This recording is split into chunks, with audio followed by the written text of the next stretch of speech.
నమస్కారం. కవి యాకూబ్ సృజన సమాలోచన సదస్సుకు విచ్చేసిన మీ అందరికీ, ఆ తర్వాత ఆకలితో నన్ను తిట్టుకోకుండా చాలా తక్కువగా, అంటే మీరు 5 నిమిషాలు ఓకే కదా? Okay fine. ఎలాగో ఓకే. నాకు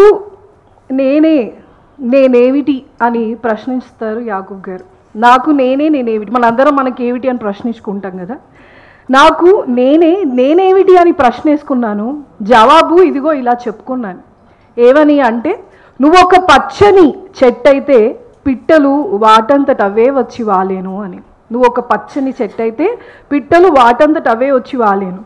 అయితే ఆయన ఇంకేం రాస్తున్నారంటే, నేను వాక్యాన్ని మనస వాచ నమ్ముతాను, ఆచరిస్తాను అని అంటారు. అలాగే కవిత్వం నాకు ఇష్టం, మనుషులంటే ఇష్టం, కవులంటే ఇష్టం, అభిమానం.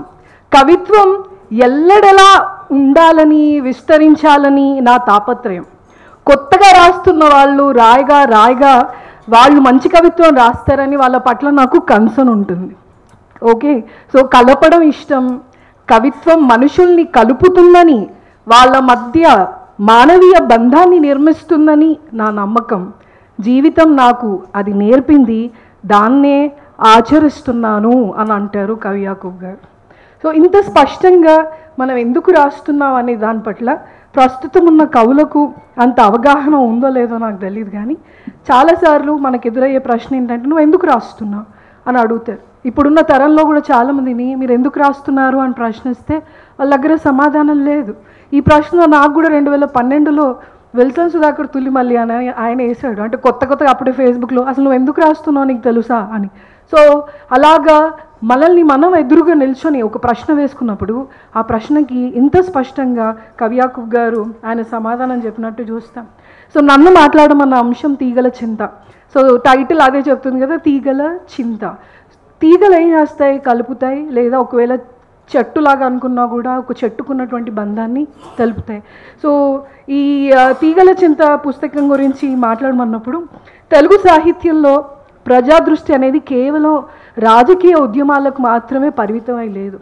అనేక రాజకీయ పరిణామాల మధ్య కవి బతుకుతూ ఉన్నప్పుడు కవి ఆ రాజకీయ పరిమాణాలని, ఆ కాలానుగతటువంటి సంబంధాలని ఎలా చూసి స్పందిస్తున్నాడు అనే దాన్ని బట్టి కవి యొక్క స్పందన ఉంటుంది.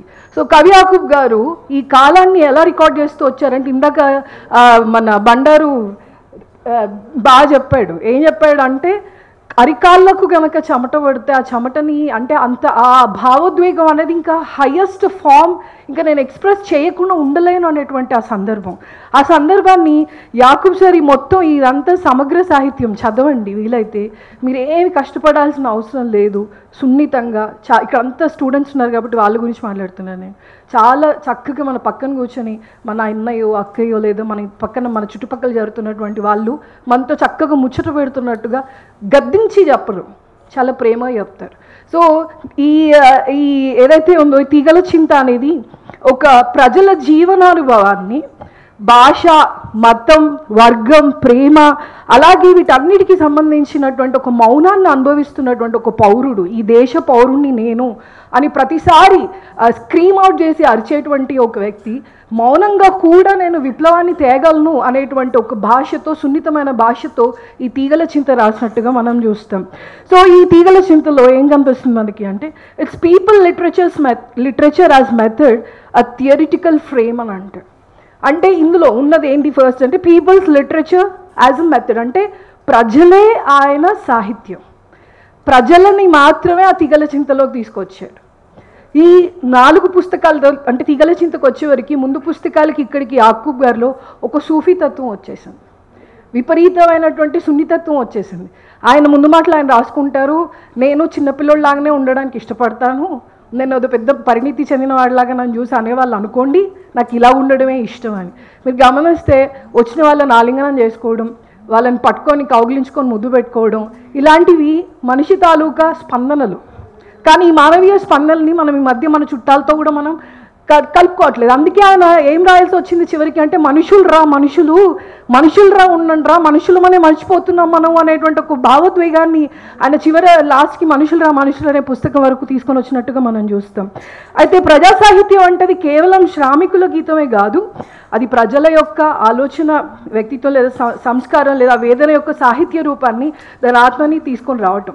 అలాగే తీగల చింత, ఇక్కడ తీగలు ముడుచుకున్న మనసు విడవదు, చింత పాకిన కొమ్మల మధ్య కవిత్వం పూస్తుంది అని అంటారు. ఇంత స్పీడ్ వెళ్తున్నా నేను. నెక్స్ట్ ఆ తర్వాత ఇక్కడ చూస్తే ఇక్కడ కొన్ని నేను చెప్తాను. నేను మౌనంగా ఉన్నాను కాబట్టి నా గలం మరింత దూరం వినిపిస్తుంది అని. మౌనంగా ఉంటే గలం వినిపిస్తుందా అండి? కానీ ఇక్కడ మౌనాన్ని కూడా అంత అంటే silence speaks a lot more than, అంటే వాయిలెన్స్ కన్నా సైలెన్స్ ఎంత ఇదిగా మాట్లాడుతుందనేది తెలియజేస్తారు. అలాగే ఇక్కడ ఇంకొక పోయం రాస్తారు తీగల చింతలో, born by chance not by choice అని అంట. నేను ఎన్నుకొని పుట్టలేదు, ఓకే నేను ఇందులో పుట్టాలి ఇక్కడ పుట్టాలి అని ఆయన వెతుక్కొని అందులో పుట్టలేదు.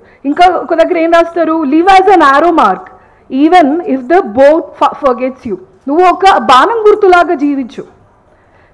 ఓకే మనం ఎలా బ్రతుకుతున్నావు, ఇది యాక్చువల్గా ఇది సరిపోదు, ఒక సెషన్ 1 గంట మాట్లాడాలి. నువ్వు ఆరో మార్క్ లాగా ఉండు అంటే ప్రజలకి ఎక్కడ వెళ్ళాలో చూపించేటువంటి ఒక ఆరో మార్క్ లాగా ఉండమనేటువంటి ఒక వాక్యం రాస్తారు ఆయన. అంటే ఏంటి, నేను ఎటు వెళ్ళాలనే దిశానిర్దేశం చేస్తాను.